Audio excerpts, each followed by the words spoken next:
Parce que nos villes se transforment perpétuellement, nous avons le devoir de recycler tous ces matériaux.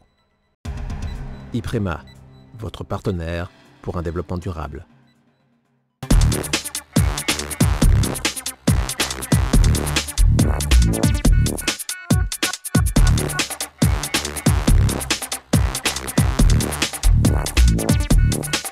Bonjour et bienvenue dans Équilibre, le magazine de l'environnement et du développement durable. Au sommaire de ce numéro, pour lutter contre les mauvaises herbes, nous utilisons souvent du désherbant, des produits dangereux. Les communes réduisent petit à petit leur usage, comme à Magny-les-Hameaux où nous sommes rendus. Une application de covoiturage domicile-travail lance un défi à ses utilisateurs. Nous avons rencontré son fondateur. Un coiffeur versaillais utilise depuis 17 ans des produits exclusivement bio. Nous nous sommes rendus dans son salon pour voir comment il travaille. Ça y est, les fêtes sont terminées, les décorations sont enlevées, mais souvent on ne sait pas quoi faire de notre sapin. Plusieurs communes ont décidé de les ramasser, c'est le cas de Voisins-le-Bretonneux qui les valorise pour ses espaces verts. Un sujet de Catherine Zulato et Élodie Moine. Vos sapins de Noël s'offrent une seconde vie. Ici à Voisins-le-Bretonneux, pour la première année après les fêtes, 7 points de collecte ont été aménagés dans la ville pour recevoir les conifères. C'est un moyen d'éviter que ça traîne n'importe où, mais c'est surtout un moyen de les valoriser et de les recycler ensuite dans les différents massifs de la ville. Au début, on était très modeste, on tablait sur 150 à 200 sapins vu que c'était la première opération. Et là, nous en sommes à plus de 800 sapins. Donc on peut dire que c'est un succès. Seuls les sapins non floqués pouvaient être déposés car le flocage ne se recycle pas. Une fois collectés, les sapins sont ensuite tronçonnés et broyés sur place.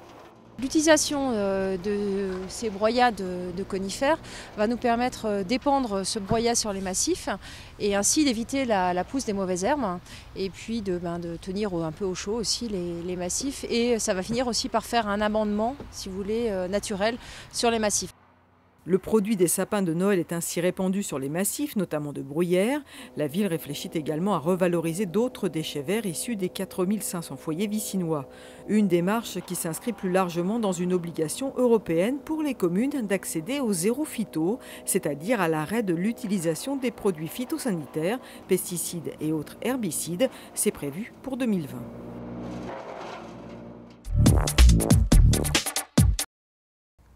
Le zéro phyto, vous l'avez entendu, les communes doivent le respecter d'ici 2020. Mais certaines d'entre elles sont déjà bien engagées, c'est le cas de Magny-les-Hameaux. Le 16 décembre dernier, elle a reçu le diplôme du trèfle Phytocité 2014, un reportage avec Élodie Moine et William L. Ce sont ces petits brins d'herbe qui posent souci, inoffensifs mais parfois disgracieux. Pour les faire disparaître, les communes utilisaient ce qu'on appelle les produits phytosanitaires. Aujourd'hui, quand on traite un espace vert en produits chimiques, si on en traitait encore, il faut fermer, suivant les produits, entre 24 et 48 heures. Ça montre bien que ces produits ne sont pas neutres. Depuis 2009, la commune de Magny a réduit de 80% sa consommation. Plusieurs sites ont été des lieux témoins, car rassemblant des difficultés. Les sites pilotes, on avait une rue, on avait une école, on avait le centre de loisirs, on avait le cimetière. Ça nous a permis dès 2009 d'imaginer les techniques de substitution. Alors on est avec des essais, plus ou moins réussis d'ailleurs, sur les techniques de substitution. Le paillage, ça marche très très bien sur l'ensemble de nos espaces de nos haies. Le but pour la commune, atteindre le zéro phyto. Les agents techniques utilisent de nouvelles méthodes, ou plutôt d'anciennes.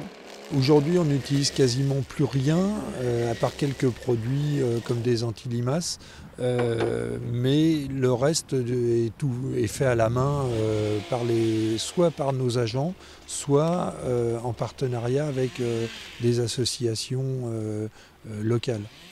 Prochaine étape, l'information auprès du citoyen. Car si les routes et les chaussées sont à la charge de la mairie, les trottoirs doivent être entretenus par nous, les habitants. Mais si les mauvaises herbes poussent quand on est à la campagne, c'est peut-être aussi un peu normal. On connaît le covoiturage pour faire de longs trajets, mais depuis quelques mois, une application propose de trouver des covoitureurs pour faire des déplacements domicile-travail. L'équipe créatrice lance même un concours.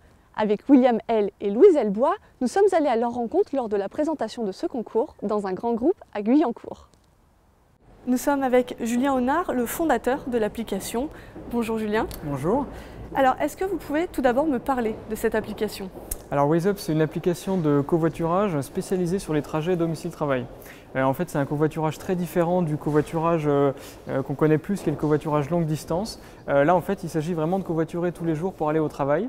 Et du coup, on a développé une solution spécifique pour répondre à un maximum des contraintes que peuvent avoir les salariés sur ces trajets-là. Et pourquoi vous êtes concentré sur domicile-travail finalement? Vous sentiez qu'il y avait un besoin parce qu'on voit toujours les gens seuls dans leur voiture? Oui, tout à fait. Je crois que c'est plus de 80% des personnes qui sont seules dans leur voiture le matin pour aller au travail.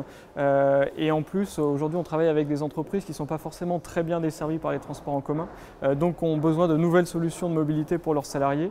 Et le covoiturage, s'il fonctionne avec un vrai réseau de transport alternatif, permet de répondre à ces besoins des salariés. Actuellement, combien de personnes utilisent déjà votre application? Sur Saint-Quentin, en fait, on a créé un réseau de covoiturage où 8 personnes sur 10 trouvent au moins un covoitureur et 60% en trouvent plus de 4. Alors pourquoi c'est important d'en trouver plus de 4? C'est que du coup, on va pouvoir variabiliser ses horaires. Le soir, vous allez pouvoir rentrer avec la personne qui repart à l'horaire qui vous convient tous les soirs. Sur toute la France, on a à peu près 30 000 utilisateurs. Alors le chiffre n'est pas hyper pertinent sur toute la France parce qu'évidemment, ils sont répartis sur tout le territoire et la majorité d'entre eux ne trouvent pas de covoitureurs. C'est pour ça que je vous parlais à Saint-Quentin de 8 personnes sur 10 et sur Saint-Quentin on a à peu près 1000 personnes. Nous sommes auprès d'une grande entreprise, oui. D'un grand groupe même. Oui. Pourquoi vous êtes là aujourd'hui ? Alors, on est là pour sensibiliser les salariés au covoiturage parce qu'en fait, je vous ai présenté tout à l'heure la solution. C'est important d'avoir une bonne solution qui répond vraiment aux contraintes du domicile-travail. En fait, sinon les salariés ne s'inscrivent pas et vous ne créez pas ce réseau. Justement, pour passer à l'acte, vous proposez un petit challenge, oui. Le WazeUp Tour. Est-ce que vous pouvez m'en parler? Alors, le WazeUp Tour, c'est un challenge inter-entreprise organisé sur la communauté d'agglomération de Saint-Quentin. Donc, le principe, en fait, ça va être avec une mascotte orange, qui a un petit klaxon. Donc, qu'on va distribuer à certains covoitureurs qui pourraient aujourd'hui covoiturer mais qui ne l'ont pas encore fait. Le but, ça va être tout simplement dans la semaine, quand on récupère la mascotte, covoiturer avec quelqu'un sur l'application, lui passer la mascotte et lui va ensuite la repasser à un autre covoitureur pour faire une espèce de chaîne de covoiturage et leur donner une bonne raison de, en ce début d'année 2015, covoiturer une première fois. Vous parliez de ce grand groupe justement qui nous accueille aujourd'hui. Oui. On va écouter quelques instants Jacques Baume, le responsable des relations extérieures et de l'animation du campus, pour nous dire pourquoi ils acceptent de travailler avec WazeUp. Nous voyons dans l'application WazeUp plusieurs points positifs. D'une part, la simplicité. Le fait que ça permet de correspondre à nos horaires qui sont des horaires, on va dire, ouverts, sans contrainte, puisque nous sommes une entreprise de services bancaires où les collaborateurs ont des plages horaires très différentes les unes des autres. Donc ça, c'est le premier point. Deuxième point, on considère que dans la solution WazeUp, il y a aussi d'autres avantages sur le fait que notre entreprise est engagée sur le développement durable et que les tableaux de bord que nous fournit WazeUp correspondent à ça. Ce concours, il va se dérouler que sur Saint-Quentin ou sur toute l'Île-de-France? Alors ce concours se déroule sur Saint-Quentin parce que c'est là qu'on a créé le réseau de covoiturage. En fait, vous ne pouvez pas créer le réseau sans les employeurs. Donc on travaille avec les entreprises qui sont déjà nos partenaires. Et à Saint-Quentin, où on a en fait un assez vaste réseau qui permet en fait de faire ce relais avec cette mascotte. Donc ça va se dérouler de fin janvier, le 19 janvier a priori, jusqu'à fin mars. Donc tous les participants en fait vont être récompensés parce qu'on va faire un tirage au sort. On parle beaucoup des entreprises là depuis le début, mais si jamais par le bouche à oreille, quelqu'un d'une petite boîte ou le patron de sa propre entreprise veut y participer, c'est possible ou pas? Alors c'est possible puisqu'en fait il y a un WazeUp grand public sur lequel tout le monde peut s'inscrire, donc c'est aussi ouvert aux habitants de Saint-Quentin et effectivement aux PME qui entourent le Crédit Agricole, Renault, Snecma, Ilty. Ils peuvent tout simplement communiquer sur le WazeUp Tour à leurs salariés, indiquer l'adresse web de WazeUp et tout le monde peut s'inscrire sur iPhone, Android, sur Internet, rentrer son trajet, covoiturer, tout ça est gratuit. Donc vous rentrez votre trajet, vous trouvez vos covoitureurs et ensuite vous n'avez plus qu'à covoiturer avec eux. On va vous prévenir si l'un de vos covoitureurs a la mascotte pour que vous puissiez le contacter en priorité. Et si vous voulez participer au jeu mais que vos covoitureurs n'ont pas de mascotte, on va vous apporter une mascotte et vous allez à votre tour pouvoir la distribuer. Eh bien, merci Julien Honard pour cet entretien. Merci à vous. Si je vous dis commerce bio, vous pensez aux fruits ou aux légumes, mais la cosmétique est elle aussi concernée. Depuis 17 ans, Samuel Cohen, coiffeur sur Versailles, utilise des produits biologiques pour répondre aux demandes de ses clients. Un sujet réalisé avec Élodie Moine. Taché. Pour moi, il faut attendre une quinzaine de jours pour que ça puisse repousser encore un peu plus. D'accord. Qu'il y ait une petite repousse encore plus fort, pour que je puisse reprendre vraiment les racines. Des conseils chez un coiffeur, jusque-là, rien d'étonnant. Mais à y regarder de plus près, Samuel Cohen ne travaille pas comme les autres. Depuis 17 ans, ce coiffeur versaillais n'utilise que des produits bio. Je vais faire un blond, un bain avec de l'eau dynamisée. Là, c'est du thé vert, il y a du thé vert, un peu des plantes qui n'éclaircissent pas, mais qui donnent du brillant aux cheveux et qui donnent un blond. Je mets autant qu'il faut pour faire préparation, sachant que l'eau était déjà dynamisée pendant 5 heures. Donc ce procédé s'adresse aux personnes allergiques, aux personnes qui veulent du bio, du végétal. Plantes, argile, pigments naturels, de quoi créer la couleur parfaite pour satisfaire les clients. Un vrai travail de fourmi et de recherche, Samuel Cohen a débuté de manière autodidacte. En 1997, j'ai démarré parce que j'étais devenu allergique au bout de 30 ans de travail. Donc je ne pouvais plus exercer mon métier. Donc les médecins m'ont dit qu'il fallait arrêter la coiffure. Et j'ai dit stop. Moi je suis déjà un peu naturellement penché vers le bio. Et je me suis dit, il y a des progrès à faire là-dessus, donc je vais me lancer dans le végétal. Samuel Cohen aimerait que ces techniques de travail soient mieux reconnues dans le monde de la coiffure. On dénombre une dizaine de salons bio dans les Yvelines. Des labels permettent de les identifier. Samuel Cohen, lui, est labellisé depuis 2009.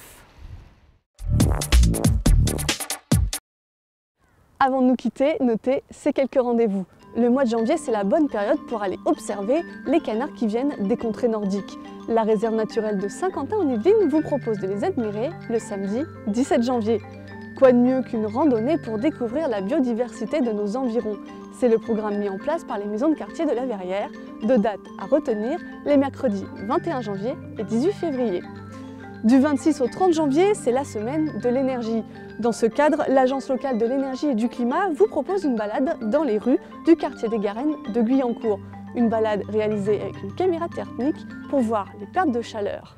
Voilà, Équilibre, c'est terminé. Je vous donne rendez-vous le mois prochain et surtout, n'oubliez pas, faites un geste pour l'environnement.